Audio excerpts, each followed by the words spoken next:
Mental issues yang terjadi sekarang, penting banget nih buat kita makin memahami lagi lebih dalam apa sih yang bisa dan harusnya kita lakukan sebagai warga bumi untuk at least mengurangi kontribusi emisi karbon secara personal. Lifestyle seperti apakah dan cara konsumsi seperti apa yang bisa kita lakukan. Kelas hari ini ya kita temanya itu cocok banget buat kamu yang mau mulai mengadopsi gaya hidup yang lebih conscious. And specifically di sini kita talking about fashion dan juga travel. Tema kita hari ini itu adalah conscious fashion dan travel, look good and travel well. Can we do both with less environmental impact? Bisa nggak sih kita tuh stay fashionable dan juga tanpa mengorbankan hobi traveling kita, but also striving for a better planet. Gitu. Nah, sebelum kita mulai, mungkin aku memperkenalkan diri dulu. Hopefully di sini udah ada yang pernah melihat mukaku. Aku Putri, co-founder dari Bulk Source Eco Grocer. Kita adalah healthy dan eco grocery store di mana konsumen dapat membeli produk kebutuhan sehari-hari dalam bentuk curah tanpa kemasan di toko kita dan juga tanpa limit. Jadi perlu bumbu, perlu makanan, hanya beberapa gram saja itu bisa. Nah, selain yang sehat, kami juga mempromot brand-brand lokal, hanya mempromot brand-brand lokal, natural dan organik, dan produk range-nya itu lumayan lengkap dari makanan sampai ke barang-barang kebutuhan pribadi dan rumah tangga lainnya. Nah, buat kalian yang di Jakarta, tentunya senang banget kalau kalian bisa mampir ke toko kita. Currently kita ada 6 cabang di Jabodetabek. Nanti untuk further infonya mungkin bisa cek-cek, kunjungin Instagram kita di @bulksource. Nah, sekarang nih aku gantian mau memperkenalkan speaker-speaker kita yang keren hari ini. Yang pertama ada Mas Iben Izenho, co-founder dari Sebumi. Mas Iben, apakah Hai, halo Bu. Yes. Halo ya.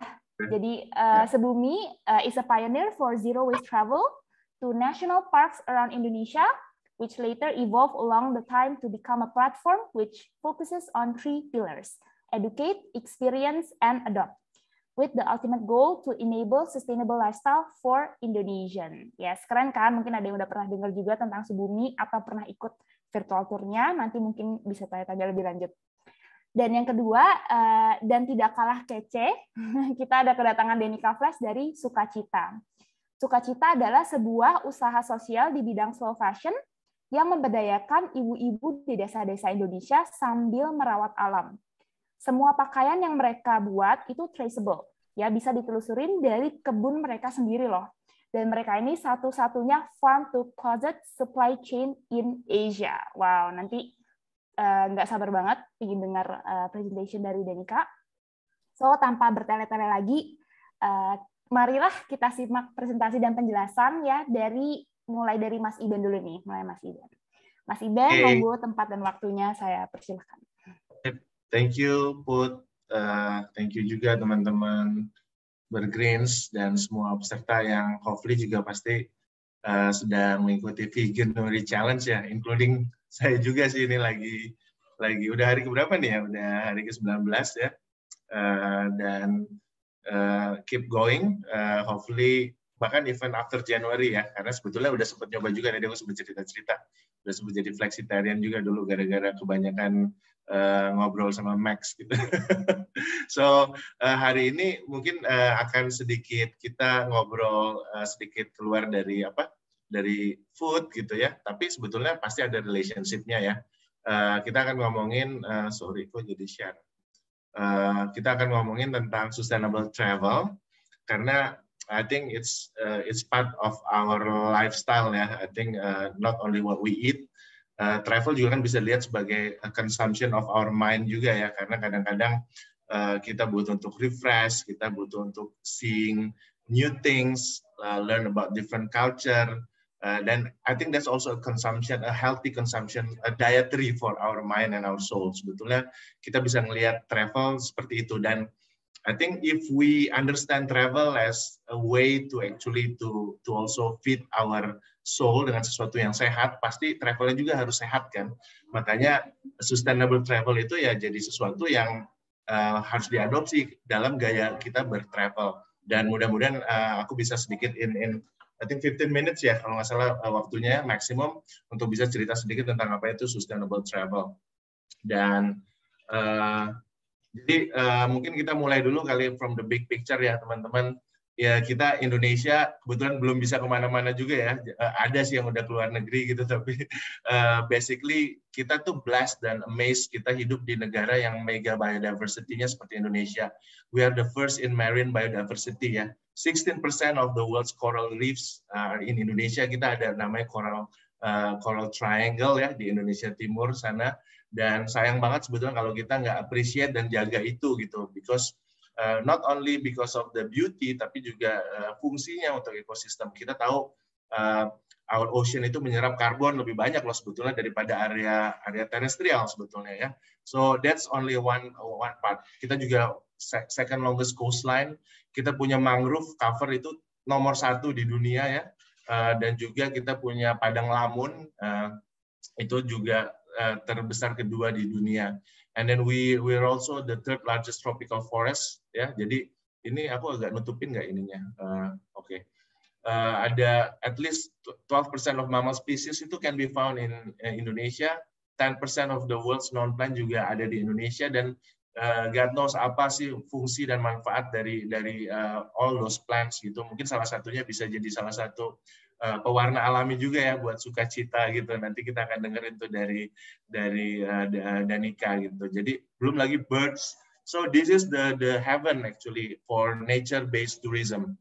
Dan I think di pandemi ini juga kita menyadari betapa hausnya kita untuk kembali ke alam. Aku aja yang sebumi lately udah agak jarang. Jadi kemarin ngelihat Putri jalan-jalan gitu ya ke hiking gitu, aduh jadi kangen gitu ya. Dan karena memang Indonesia ini tempatnya kalau kita mau traveling gitu dan yang nature based gitu, karena kawasan konservasi Indonesia itu ada 27 juta hektar, kita punya 54 taman nasional, 123 taman wisata alam, cagar alam, suaka marga satwa, you name it gitu ya. Ini salah satu gambar ini ada di Pulau Moyo ya, yang ada di Sumbawa, air terjun Matajitu.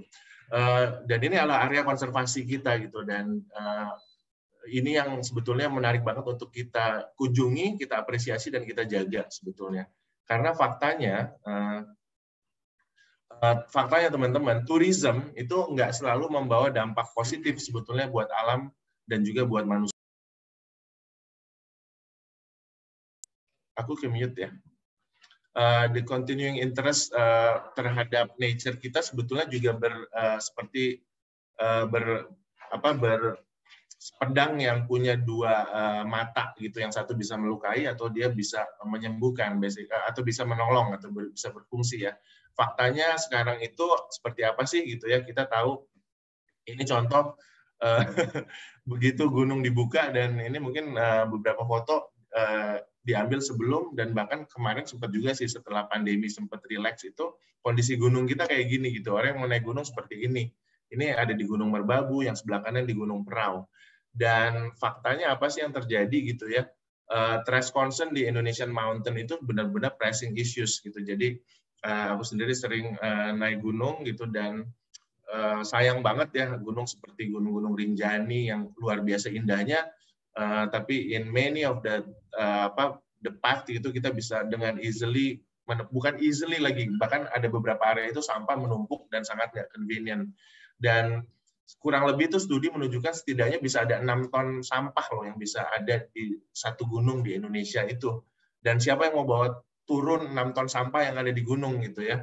Kalau di rumah sih mungkin lebih gampang, tapi ini ada di gunung gitu. Dan faktanya juga 36% dari sampah ini adalah sampah plastik, botol ya, cigarette butts, dan juga hal-hal lain seperti tisu ya, leftover dari foods, kaleng-kalengan dan lain-lain. Jadi ini adalah isu yang sebetulnya masih ada dan sangat besar ada di gunung-gunung di Indonesia gitu ya. Bahkan untungnya selama pandemi ini orang yang naik gunung lebih sedikit, jadi sebetulnya sampahnya jadi lebih sedikit. Kalau kita bicara ke laut, sama lah, kita tahu sampah kita second biggest polluter for plastic waste gitu yang ends up on the sea, dan ini juga sesuatu yang menyedihkan gitu ya. Aku ngelihat sendiri perubahannya di Menjangan Island itu dalam waktu 6 bulan itu koral yang tadinya putih, yang tadinya berwarna-warni itu bisa turn to gray dan white gitu ya. Dan memang di Menjangan Island sendiri dulu sebumi kita pernah doing clean up gitu. Ada satu pulau ini ada di Bali Barat ya, ada satu area di balik mangrove yang ada di sana sekitar 1 hektar itu isinya is like TPA gitu ya. Jadi kita waktu itu doing picking up trash dengan community 50 orang dalam waktu 1,5 jam itu kita bisa collect 2,5 ton sampah. Dan even after that kita masih ngelihat apa istilahnya hamparan sampah yang sepertinya ini kayaknya takes the whole year every day to pick untuk bisa ngabisin sampah yang ada di situ gitu. Dan sampah sebetulnya cuma one issue ya, isu-isu lain sebetulnya destruction of our nature itu juga di hutan kita ya, itu juga sangat besar gitu. Dan dampaknya sebetulnya bukan hanya ke sampah, tapi juga kalau kita bicara mass tourism itu ada studi yang bilang local people yang ada misalnya di sebuah desa gitu yang ada di pinggir hutan atau di kawasan alam itu hanya konsum sekitar 14 liter air dalam sehari. Tapi seorang turis yang tinggal di sebuah hotel berbintang itu mereka bisa konsum 1.700-an liter air per hari gitu ya, karena bukan hanya dari minum dan makan dan mandi tapi juga from the whole services yang dia terima di hotel tersebut. Jadi bisa dibayangkan ketimpangan sebetulnya tourism ketika tidak dilakukan secara sustainable gitu buat masyarakat lokal juga. Kalau kita bicara masyarakat, bagaimana dampak tourism juga bisa merusak social cohesion ya yang ada di sebuah desa ketika tidak di-approach dengan proper gitu. Banyak sekali desa-desa yang diangkat seperti di Sumba gitu, mungkin kalau Denika sering main juga di Sumba kan kainnya bagus-bagus ya. Ada banyak desa-desa wisata yang banyak terjadi konflik gitu karena memang akhirnya mereka menjadi objek wisata tapi tidak pernah dipikirkan bagaimana sih approach yang baik, bagaimana masyarakat tuh bisa terlibat secara aktif gitu, bukan hanya menjadi objek dari kegiatan wisata yang terjadi secara di desanya gitu. Jadi terus jawabannya gimana dong ya? Sebetulnya ada konsep yang namanya ecotourism, tapi mungkin orang juga banyak konsep nih sustainable tourism sama ecotourism itu bedanya apa sih gitu.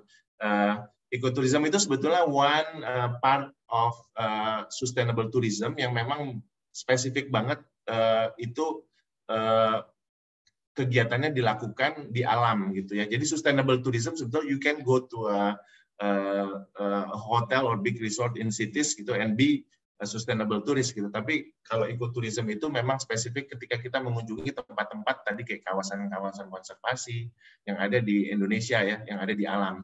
Dan ecotourism ini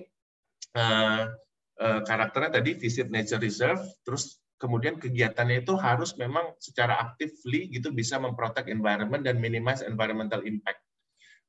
Jadi the only mungkin kegiatan ini aku kalau 5 menit lagi ya, the only kegiatan ekonomi yang bisa mengconsume nature without consuming it itu adalah ecotourism.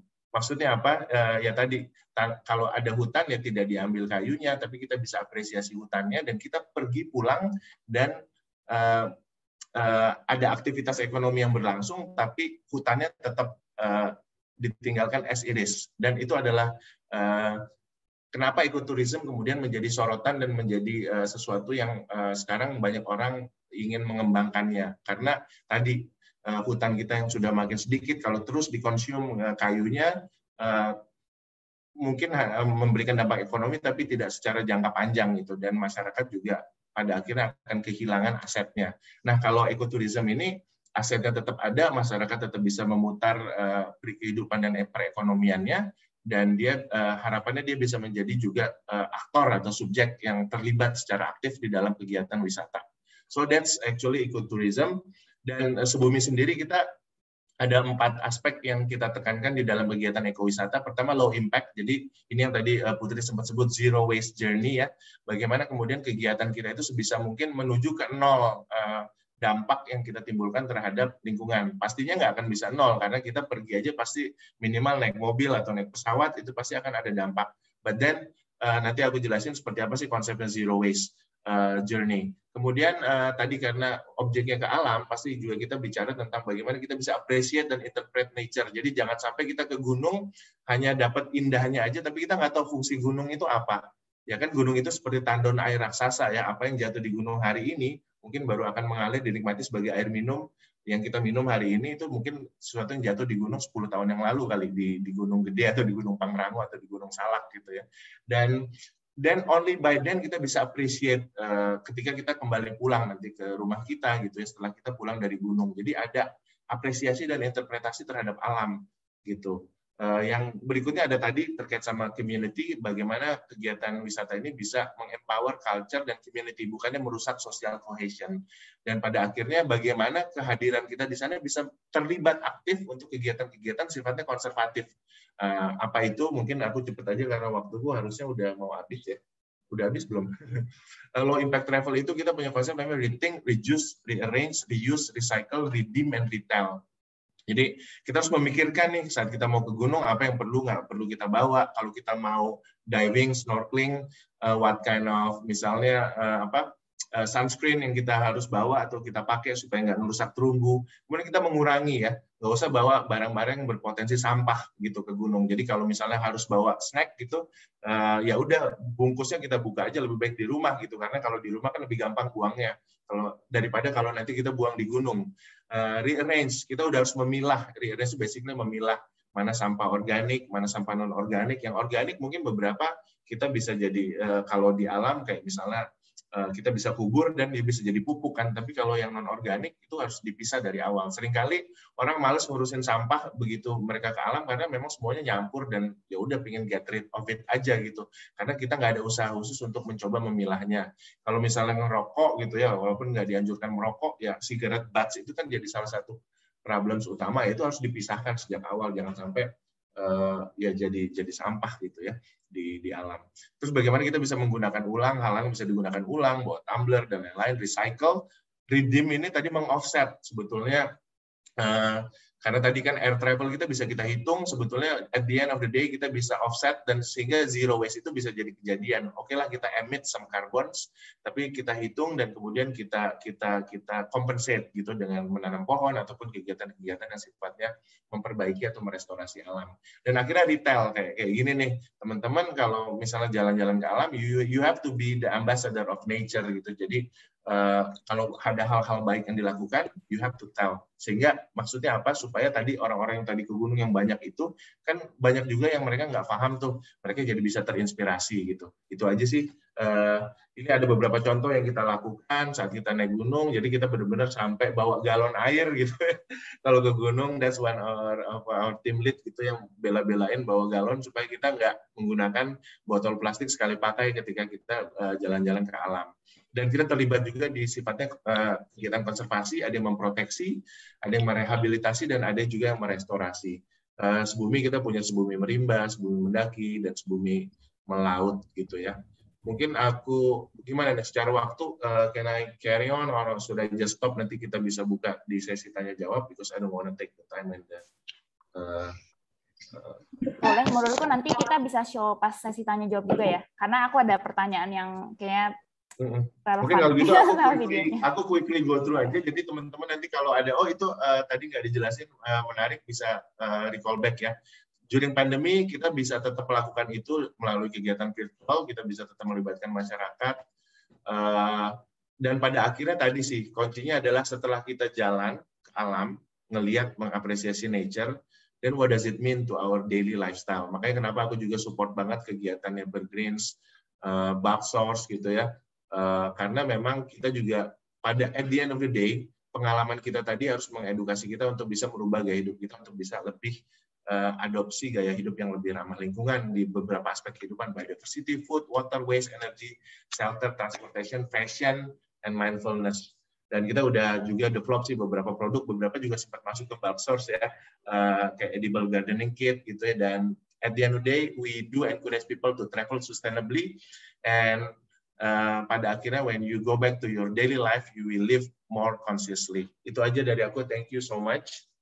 Dan nanti kita bisa diskusi kali ya kalau ada pertanyaan. I will stop sharing. Siap. Wah, keren banget nih presentasinya Mas Iben. Kayaknya banyak banget tadi kondens, cuman karena limitasi waktu nanti kita akan lanjut di sesi tanya jawab ya. 15 menit pas tadi 7.08 7.23. Selanjutnya ya, tadi kita udah ngomongin zero waste atau sustainable traveling. Pastinya kita juga mau, tadi sempat di-mention tuh satu poin juga konsumsi fashion ya.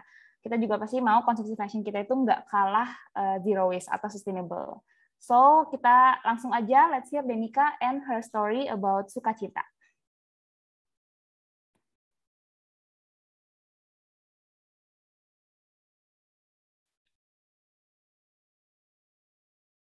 Bentar guys, opening presentation.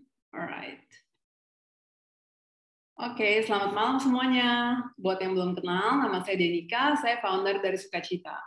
We're a social enterprise that works to end the exploitation of women who make your clothes.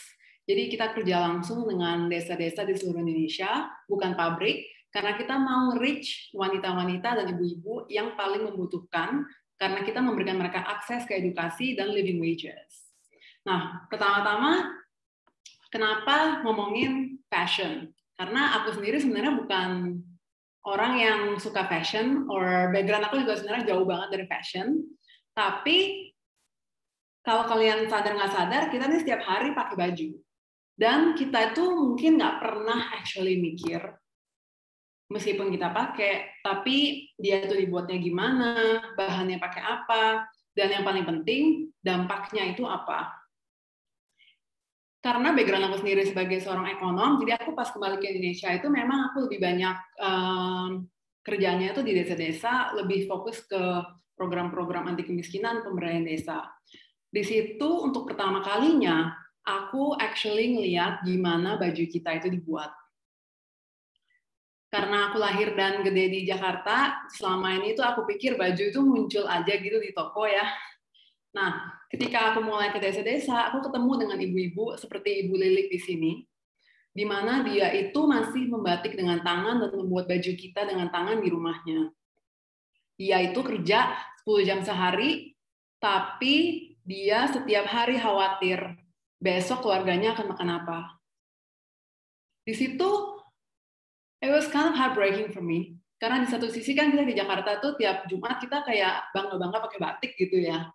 But on the other side, seeing the reality of gimana pengrajin kita itu sebenarnya trapped in kemiskinan, that was such a wake-up call for me. Bahwa ternyata pilihan kita, as simple as what you wear every day, punya dampak ke kehidupan begitu banyak orang di desa-desa. Dan realitanya, 98% dari perempuan yang membuat baju kalian itu tidak bahkan mendapatkan gaji yang cukup untuk memberi makan keluarganya. Dan yang bikin aku kaget juga sebenarnya adalah betapa kotornya proses produksi baju ini di zaman sekarang. Kalau kita kan kalau beli baju tuh yang pertama kita lihat sebenarnya warna ya, kayak warnanya cocok apa enggak, atau bagus apa enggak. Nah, kita nggak pernah actually mikirin warnanya itu dibuat dari apa. Mayoritas baju kita itu saat ini sudah diwarna dengan synthetic chemicals, dan dia itu menyebabkan 20% dari pencemaran air bersih kita secara global. Karena sekarang ini semuanya berlomba-lomba untuk lebih murah, jadi biasanya wastewater yang dari proses pewarnaan kain itu semuanya dibuang langsung ke sungai tanpa ada any filtration or whatever. Yang kedua yang bikin aku juga kaget adalah sekarang itu lebih dari 90% baju kita itu terbuat dari plastik.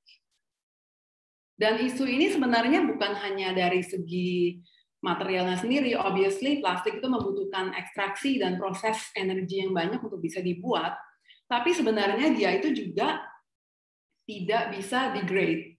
Artinya, dia akan selalu ada di dunia ketika kita udah bosan dan kita buang. Dan bayangkan guys, setiap detik 1 truk sampah tekstil dibuang ke TPS. Di Indonesia sendiri, 88% dari sampah tekstil ini biasanya cuma dionggokkan aja di TPS atau dibakar. Nah, di sini aku cukup, mungkin kalian kaget ya, maksudnya something so easy to buy like clothes can have such a big impact to our environment. Di sini juga sebenarnya yang bikin aku wake up moment, di mana aku merasa I wanted to solve this actually, Dan itu juga yang membuat aku meninggalkan semua background ekonomi untuk memulai Sukacita, sebuah social enterprise yang menghubungkan kalian langsung dengan ibu-ibu di desa ini. Jadi yang kita lakukan adalah semua penjualan dari baju kita itu mendanai semua program pemberdayaan kita di desa. Kita juga membangun sekolah-sekolah kerajinan di mana ibu-ibu yang muda masih bisa datang ke sana dan belajar bukan cuma batik, tapi juga business skills. Dan yang ketiga juga kita make sure bahwa semua yang kita produksi itu betul-betul sambil menjaga alam, bahkan meregenerasi secara positif. Ini yang sebenarnya kita bilang made right. Mungkin kalau ada yang selama ini udah lihat our social media, that's our big campaign actually. Tapi dia ini sebenarnya lebih dalam daripada hanya sebuah campaign. Karena dia adalah sertifikasi yang kita lakukan selama minimal 1 tahun di setiap desa untuk memastikan bahwa literally semua pakaian yang kalian pakai, yang pertama itu benar-benar memberikan akses ke living wages untuk semua tangan yang membuatnya, mulai dari kebun sampai jadi. Yang kedua, dia itu semuanya dibuat dengan teknik tradisional. We don't do any screen printing atau digital printing, karena yang ingin kita lakukan adalah kita ingin make sure bahwa pengrajin-pengrajin kita ini sebenarnya bisa merawat tradisi kita sebagai orang Indonesia gitu. Ini termasuk batik dan tenun. Nah, yang ketiga, ini sebenarnya something yang very important to me is to make sure bahwa pertama semua baju kita itu menggunakan natural fiber, tapi juga yang kedua itu semuanya diwarnai dengan alam. Jadi kita di desa-desa kita ini menanam sendiri semua tanaman-tanaman yang kita pakai untuk semua warna kita, dan kita tanam mereka bukan dengan monokultur, tapi benar-benar secara agroforestry. Karena yang kita mau adalah gimana kita bisa membuat sebuah baju yang bukan hanya less harmful, tapi actually can regenerate our planet. Karena dengan kondisi krisis iklim yang sekarang, udah nggak cukup kita tuh hanya meminimalisasi harm gitu. Tapi betul-betul kita perlu meregenerasi secara positif, dan yang kita lakukan adalah melalui baju yang bisa kita pakai setiap hari. Kita juga sampai menanam kapas kita sendiri. It took us 2 years, tapi betul-betul everything that we make is fully traceable and certified made right. Jadi ketika kalian memakai pakaian Sukacita, kalian menjadi bagian dari perubahan ini di desa-desa. 2016, 5 tahun yang lalu, aku mulai dengan hanya 3 ibu di satu desa. Hari ini kita berdampak di lebih dari 1.000 keluarga di 6 desa di Indonesia. Kita sudah bisa meningkatkan income mereka secara on average 60%, dan sekolah-sekolah kerajinan kita sudah memberikan 36 beasiswa untuk ibu-ibu di desa. Dengan kita mewarnai dengan warna alam, kita juga sudah mencegah 1,2 juta liter dari toxic waste untuk bisa masuk ke river kita. Dan juga karena kita sama sekali zero plastic, kita sudah mencegah 10.000 plastic bag from just literally being thrown out. Dan yang paling penting sebenarnya yang tadi aku cerita, bahwa karena kita menanam sendiri semua kapas dan pewarna alam kita secara regeneratif, kita telah berhasil draw down 25 ton CO2 sambil meregenerasi 6 hektar dari lahan rusak sampai hari ini. Tahun ini, goal kita adalah 14 hektar yang akan kita reforest, dan tentunya nothing of what we've done is possible without you. Nah, mungkin kayaknya semoga malam ini kalian jadi agak lebih aware bahwa ternyata ada begitu banyak isu, begitu banyak dampak yang ada di balik sebuah baju. Atau apa yang kalian makan, apa yang kalian beli, sebenarnya isu-isu ini semuanya ada gitu. Jadi hari ini yang pengen aku share adalah 4 takeaways yang semoga bisa kalian implement. Yang pertama adalah jangan beli hal-hal yang tidak diperlukan. Karena kan kita suka tergoda gitu ya, diskon lah, lucu-lucuan lah, atau marketing gitu kan. Tapi sebenarnya kita nggak perlu gitu. Yang paling penting adalah kita bukan berarti untuk menjadi sustainable, kita harus membeli sustainable fashion, tapi sebenarnya hal pertama yang perlu kita lakukan adalah kita pakai aja apa yang udah ada di closet kita gitu, karena itu adalah hal yang paling sustainable. Yang kedua, kalau misalnya kalian harus membeli sesuatu, make sure you buy less but well. apa yang tadi aku share, aku harap kalian sekarang bisa lebih aware dan bisa actually nanya ke brand-brand yang mau kalian beli mengenai isu-isu ini. Karena ini berhubungan dengan poin ketiga. Kalau misalnya kita sebagai customer terus-terusan tanya mengenai hal ini, kayak limbahnya dikemanain, warnanya gimana, yang bikin siapa, under what conditions, maka pelan-pelan mereka akan mulai merubah praktis mereka gitu. Kalau customers don't care, unfortunately, they will not change the practice. So hopefully, you will also use your voice, share isu-isu ini ke keluarga, ke teman, supaya lebih banyak orang yang terus-terusan nanya, supaya brand-brand ini mulai merubah semuanya. Yang terakhir adalah care and repair. It's as simple as kalau ada something yang rusak, jangan dibuang. Diperbaiki supaya you keep them away from the landfill. Jadi itu aja yang hari ini mau aku share. Jadi mungkin kita bisa bahas lebih panjang lagi during the Q&A. Tapi buat yang misalnya tertarik untuk belajar lebih lanjut, di Instagram aku itu ada satu documentary namanya The Most Polluted River, which unfortunately ada di Indonesia, yaitu Sungai Citarum di Bandung, yang memang dia itu betul-betul menjelaskan hubungan antara baju, sungai kita dan alam, dan juga makanan kita sebenarnya. Karena apa yang kita produksi, semuanya akan kembali ke kita, karena airnya akan mengirigasi makanan kita juga. So I think itu aja dari aku. Silakan Putri. Ya, thank you Denika. Ini keren banget presentation-nya. Kebetulan aku juga fans beratnya, Sukacita. Mungkin kalian banyak yang nggak tahu, aku dulu sebetulnya background-nya adalah fashion design. Jadi di sini sangat berguru sebetulnya sama Denika dan Sukacita, karena betul-betul bisa merealisasikan apa yang tadinya itu aku takutkan yang sedang terjadi di dunia fashion. Itu juga kenapa aku banting setir sebetulnya dari dunia fashion ke sustainable lifestyle gitu ya. Jadi dan kebetulan nih kita udah banyak banget pertanyaannya. Mungkin aku bisa langsung aja ya. Langsung tanyakan kah, Tati? Kronologikal aja ya, Kak. Dari yang pertama tanya ya. Ini dari Hendrik. Ini pertanyaannya seperti esai. Wah, cukup panjang ya. Jadi mau tanya ke Kak Iben dulu untuk nomor 1 dan nomor 2. Yang pertama, apakah efektif untuk menjaga alam ya untuk para traveler luar dengan cara mengadakan kampanye rawat alam yang dikunjunginya dengan mengajak masyarakat lokal melakukan aksi bersama-sama untuk merawat lingkungan? Mungkin mau dijawab dulu kah, Mas Ben? Karena ada pertanyaan yang kedua nanti. Kuncinya genuine sih, kuncinya is okay gitu untuk kita datang ke sebuah lokasi terus kita doing campaign bareng-bareng, malah interaksi itu kan yang sebetulnya diharapkan ya.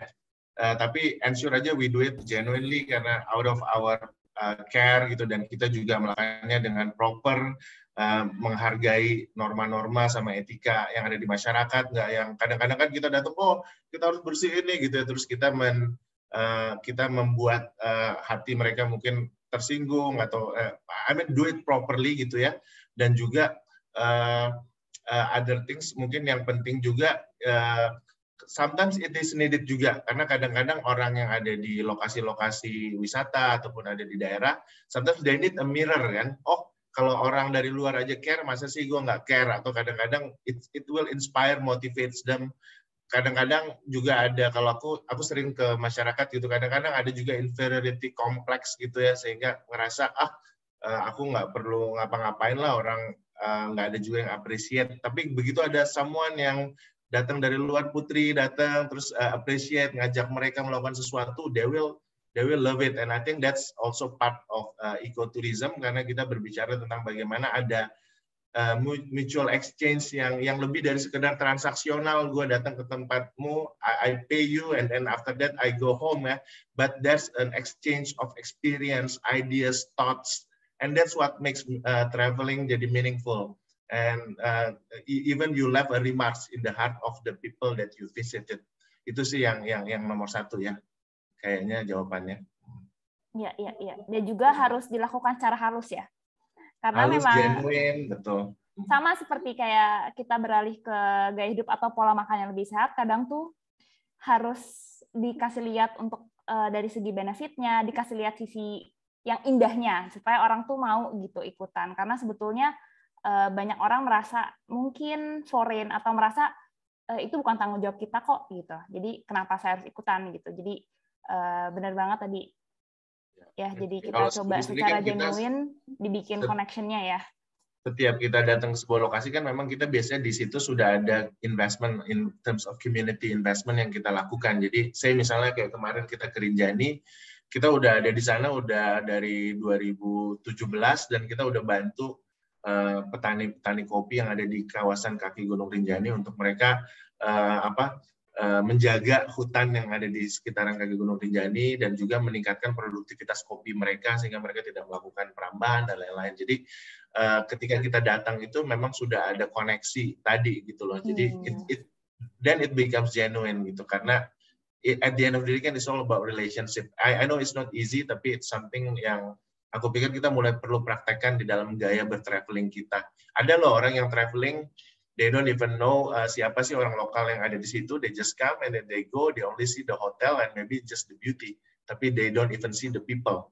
Itu yang pertama. Dan yang kedua, bahkan dengan adanya, sempat ada isu kan yang ada turis dari sebuah negara tertentu, they don't even spend any cash money in the destination karena semuanya udah dibayar dengan secara online gitu dengan travel agent dari negara mereka, so they don't even give benefits and they don't even see the people. Itu yang paling ekstrim ya.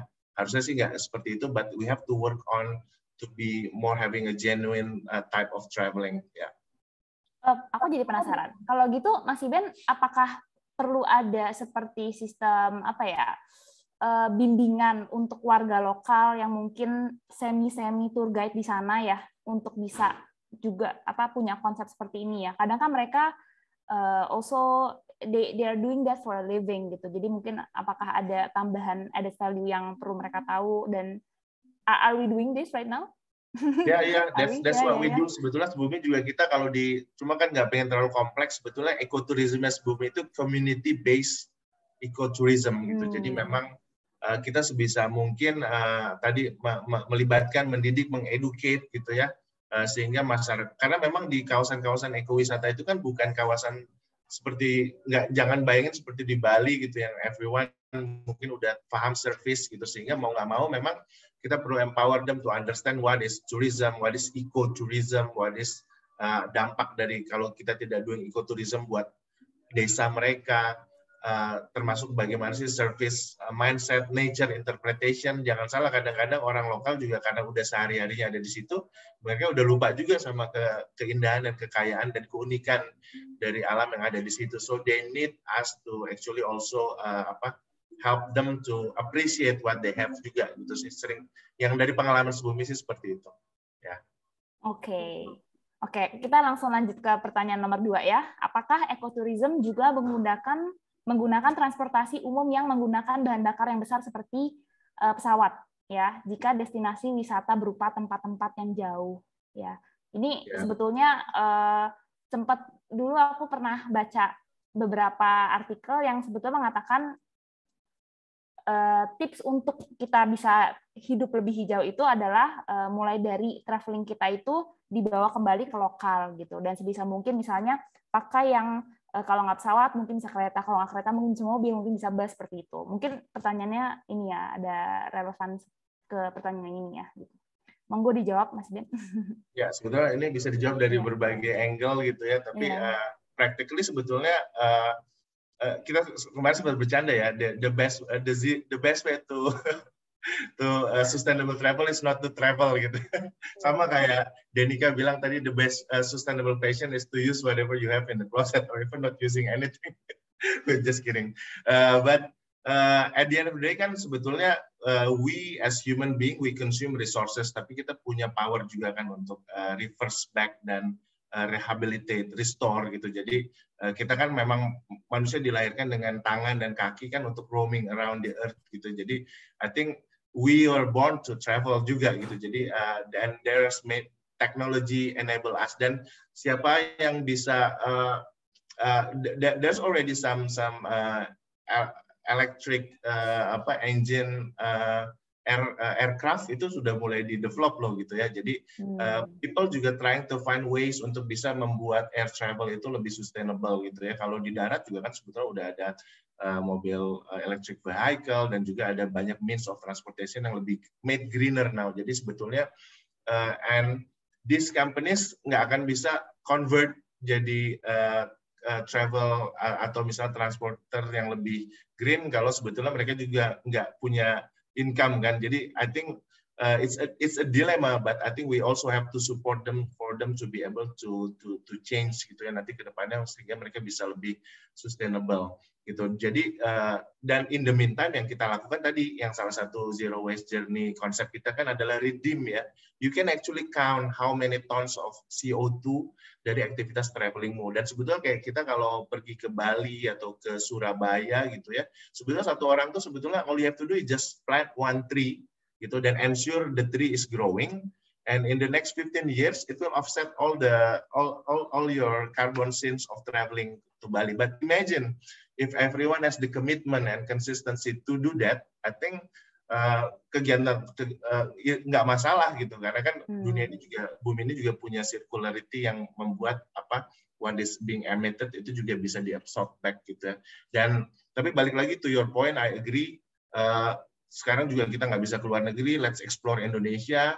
Kalau belum sempat explore Indonesia, explore yang deket-deket ya. Kayak kemarin Putri hiking kan di sekitaran Jakarta juga asik ya. Dan juga jangan lupa bahwa our home juga sebetulnya we can also travel around our neighborhood ya.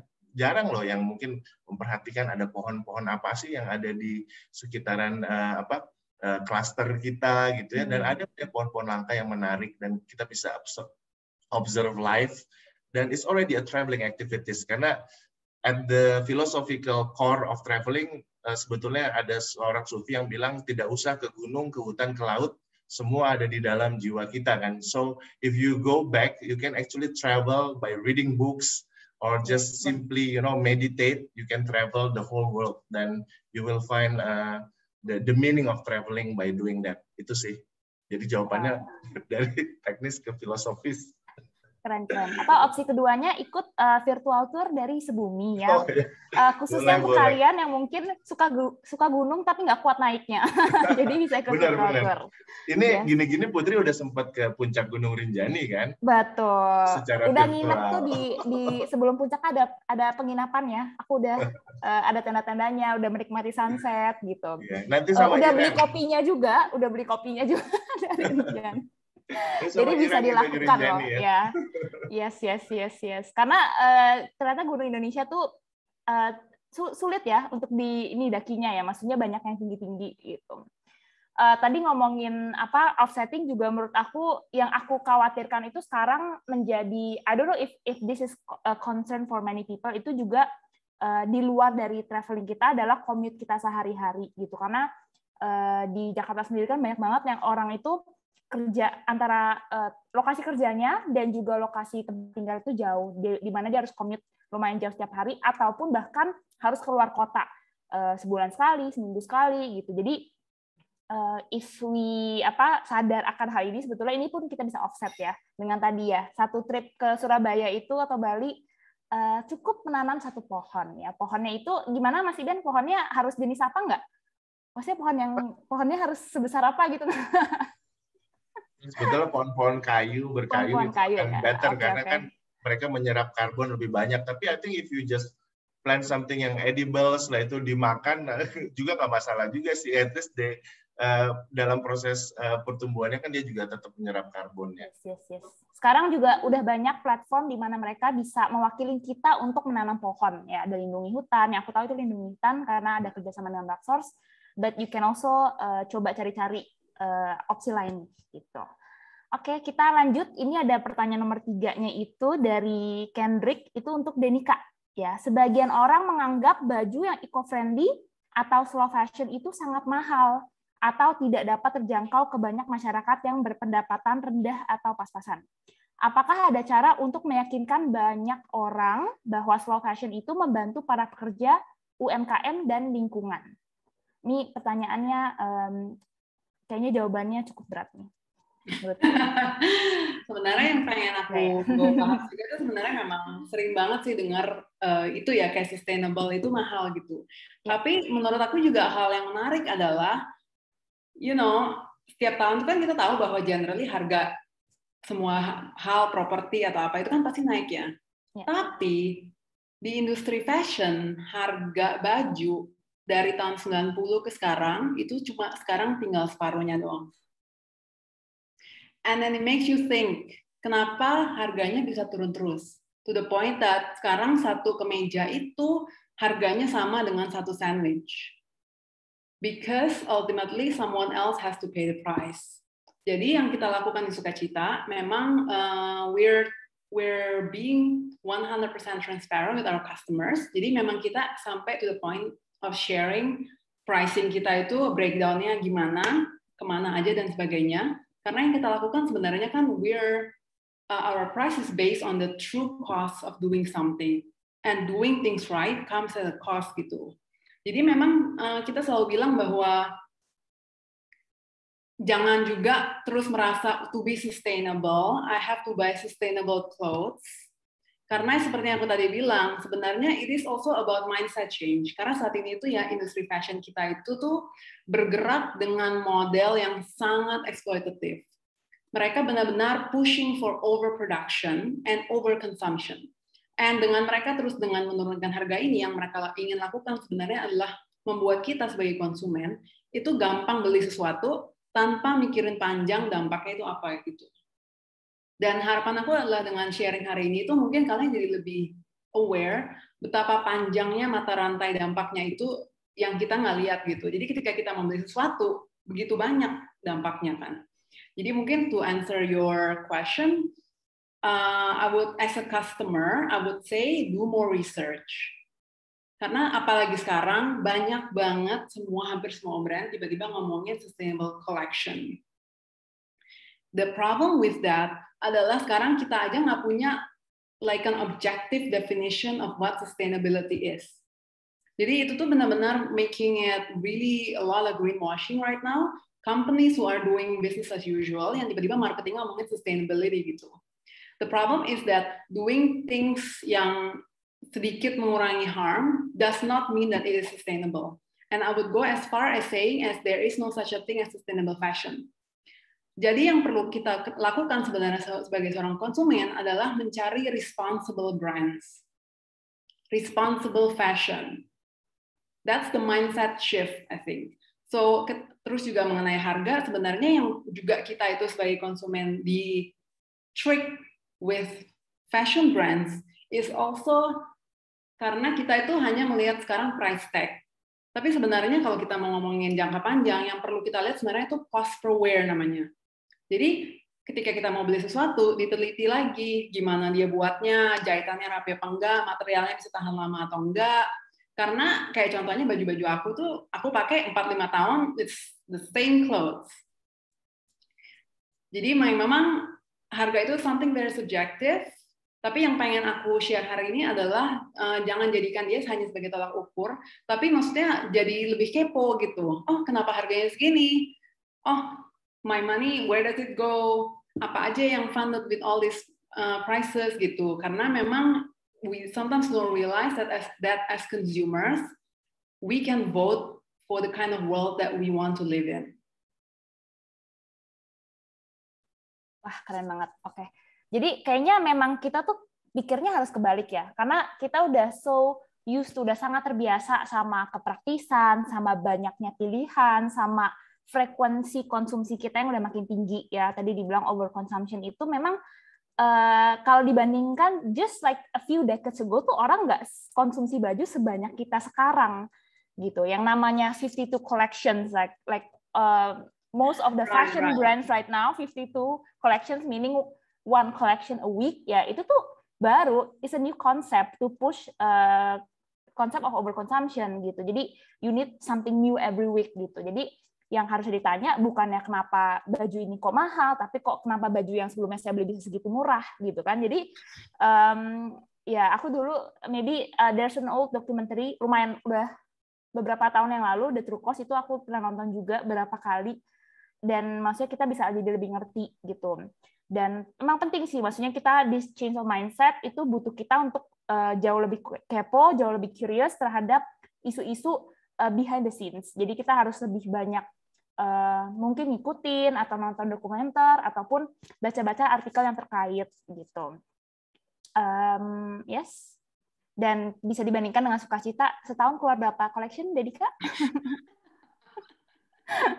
Ya, jadi iya, dan bajunya Denika ini, bajunya Sukacita ini untuk proses pewarnaan tekstilnya aja itu sangat lama kalau misalnya kita bandingkan dengan proses tekstil yang production di pabrik itu, udah limbahnya luar biasa ya, mengotori tadi sungai kita. Terus begitu juga untuk sistem perairan kita, lalu nanti mungkin kualitasnya juga sangat rendah karena orangnya dibayar dengan harga yang sangat rendah. Jadi all of this we need to consider, karena balik lagi kayak kita membayar satu piece of item ini, it will all come back to us gitu. Jadi banyak juga sih di Baksos yang nanya, kok kenapa sih misalnya makanan organik tuh lebih mahal, kenapa barang-barang yang lokal, yang artisanal, yang slow ya, itu lebih mahal gitu. Ini yang perlu kita pikirkan sih, karena siapa yang bear the cost of it being so cheap gitu. Pasti ada orang lain, ada pihak lain ataupun alam ini gitu. Oke, kita lanjut nih. Kayaknya ada lumayan banyak yang ngantri pertanyaannya. Bagaimana pendapat, ini untuk Mas Ben. Bagaimana pendapat Kak Iben tentang destinasi soft ecotourism yang tidak benar-benar menjalankan prinsip ecotourism, tetapi lebih ke mass tourism? Ya, ini definisinya juga mungkin soft tourism, maksudnya soft ecotourism, maksudnya tourism tapi nggak yang hardcore ke destinasi alam di tengah hutan gitu, cuma mungkin ngecamp gitu ya, benar-benar nggak semua orang lah. That's hard ecotourism ya, bener ya Mas? Siapa Mas Dewa yang nanya ya? Sementara soft ecotourism mungkin ya agak jalan ke tempat yang lebih light gitu ya. Terus ya jadinya karena dia light, semua orang bisa datang sehingga nanti lebih menjurus ke mass tourism seperti itu ya, benar ya Mas Dewa ya. Kalau menurutku sih harusnya even mass tourism pun bisa sustainable. Tadi aku sempat bilang kan di depannya, mass tourism pun bisa sustainable harusnya gitu ya. Walaupun memang akan lebih challenging karena consuming more resources dan pasti melibatkan lebih banyak orang sehingga lebih sulit untuk dikontrol. Tapi sebetulnya bisa didesain pengalamannya untuk lebih sustainable. Apalagi soft ecotourism.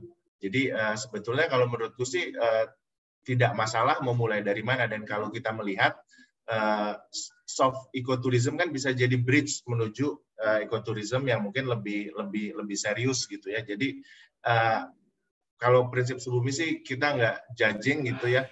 Hari ini orang bisa jadi pahlawan lingkungan, besok bisa berubah kok gitu ya. Jadi yang hari ini merupakan penjahat lingkungan, besok siapa tahu bisa jadi pahlawan lingkungan. Jadi sebetulnya there's no way to judge people where they start the journey to become more eco dan more istilahnya greener gitu ya. Jadi I think it's okay gitu as long as there's istilahnya plan gitu untuk bagaimana kita bisa membuat pengalamannya itu lebih eco gitu. Dan juga orang kan nggak bisa berubah in a flip of a coin atau dalam waktu semalam gitu ya.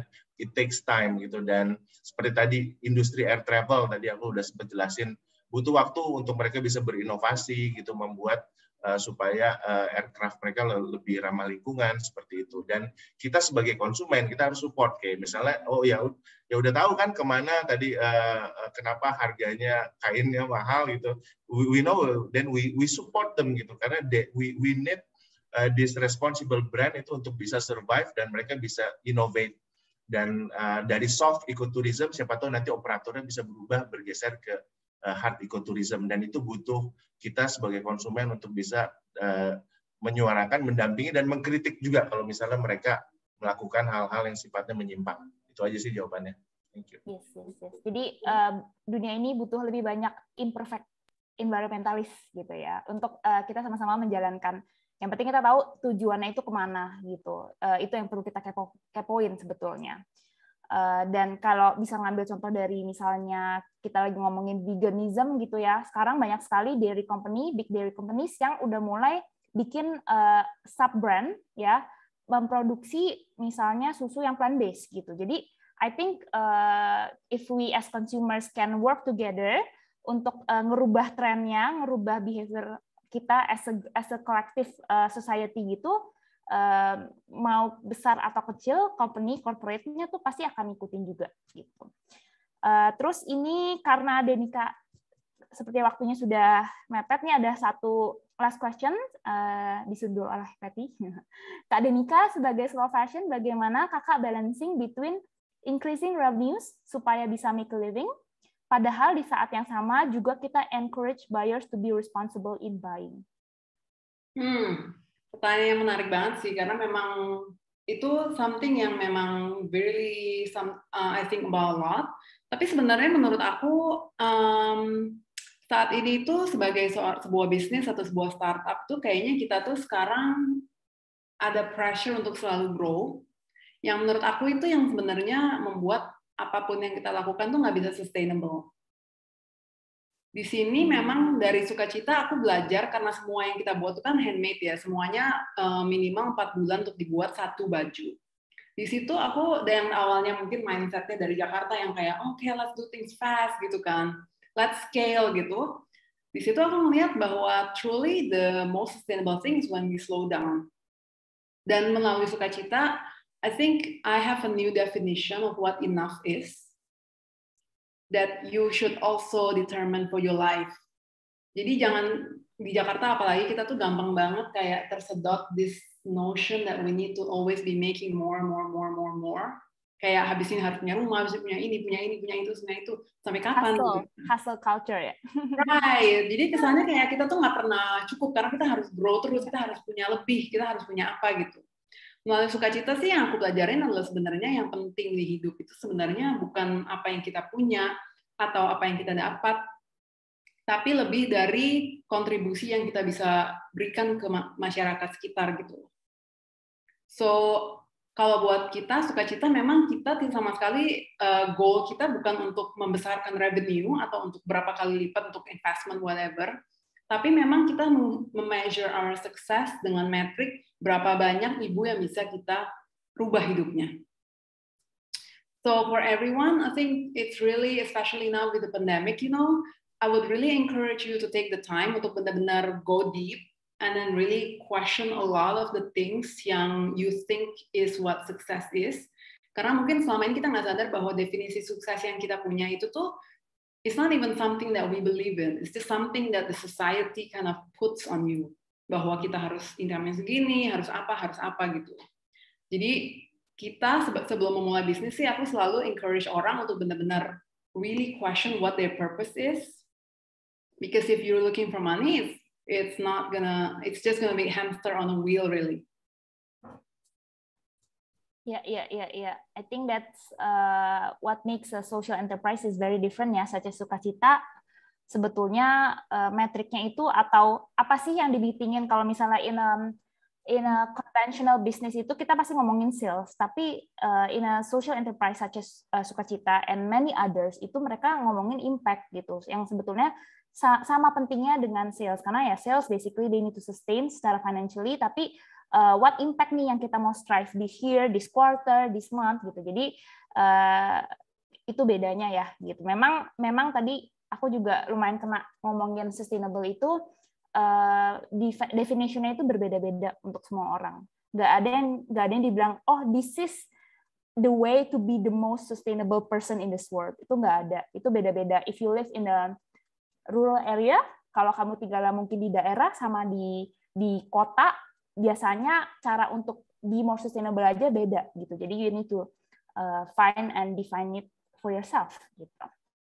Ini yang memang PR kita masing-masing, karena tadi kita udah terlalu enak praktis hidup ini instan ya. Jadi kalau mau disuruh sustainable tuh kita seperti harus membalikan waktu gitu, agak sulit.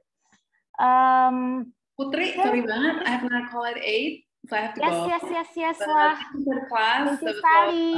Denika, ya. Useful ya. Bye. Bye. Yes, oke. Denika ada meeting ya. Jadi, tapi kebetulan ada yang nanya juga. Kak Denika, berapa lama waktu, ini aku bisa jawab nih, berapa lama waktu yang Denika butuhkan untuk bangun Sukacita dari awal hingga bisa mulai stabil penjualannya? I know Denika itu dari tahun 2017, waktu dia baru mulai Sukacita, jadi sudah hampir 5 tahun itu. Tapi sebelum 2017 itu berapa lama yang dia pakai untuk research dan juga untuk membangun konsep Sukacitanya itu, I don't have an answer, tapi aku tahu dia mulai bikin brandnya itu dari 2017. Kira-kira kita waktunya sebetulnya sudah sampai. Dari Patty, apakah kita masih open for discussion atau kayaknya kamu juga ada information yang mau di-share ya? Yes, mungkin untuk pertanyaan lainnya kita keep dulu ya teman-teman, kita bantu nanti di lain kesempatan juga kita bisa bertemu lagi dengan speaker-speaker kita hari ini, kita diskusi lagi. Mas Iben juga kan sebenarnya masih ada di grup WhatsApp kita ya. Yap. Ada di Veganuary by Green Family juga. Ya dong, kita kapan kita hike foraging ya, yang kemarin kita sempat dibahas di grup WhatsApp ya. Waduh, mau Let's dong, make it happen ya. nanti kita identify dulu satu gunung, kita lihat jejak ininya apa, footprints of the foods gitu, terus kita nanti makan vegan di atas ya. Dan kan seru banget ya kalau orang vegan bisa nyampe ke puncak, itu kayaknya kepuasannya double gitu ya. Plant powered hikers. Iya dong. Iya. Terima kasih banyak buat Mas Iben dan Kak Putri yang sudah hadir hari ini. Juga makasih banyak buat teman-teman yang udah menyempatkan waktu. Semoga bermanfaat buat kita semua ya. Sebelum kita menutup sesi hari ini, mungkin kita bisa nyalain kameranya dulu, foto bareng-bareng. Halo Kak Kendrick. Yuk teman-teman yang lain. Sambil menunggu, aku juga mau share, besok kita ada kelas Planetarian Diet featuring Dr. Arti, Dr. Rina, dan founder dari Green Family sendiri, Kak Helga, di mana kita akan bahas gimana sih pola makan kita sebenarnya bisa membantu menyelamatkan dunia dari krisis iklim ini. Jadi besok kita akan berjumpa lagi di pukul 7 sampai jam 8 malam. Oke, thank you untuk teman-teman yang udah nyalain kameranya. Aku foto ya. 1, 2, 3. 1, 2, 3. Oke, terima kasih banyak semuanya. Sampai berjumpa. Thank you semuanya. Teman-teman semua. Bye-bye.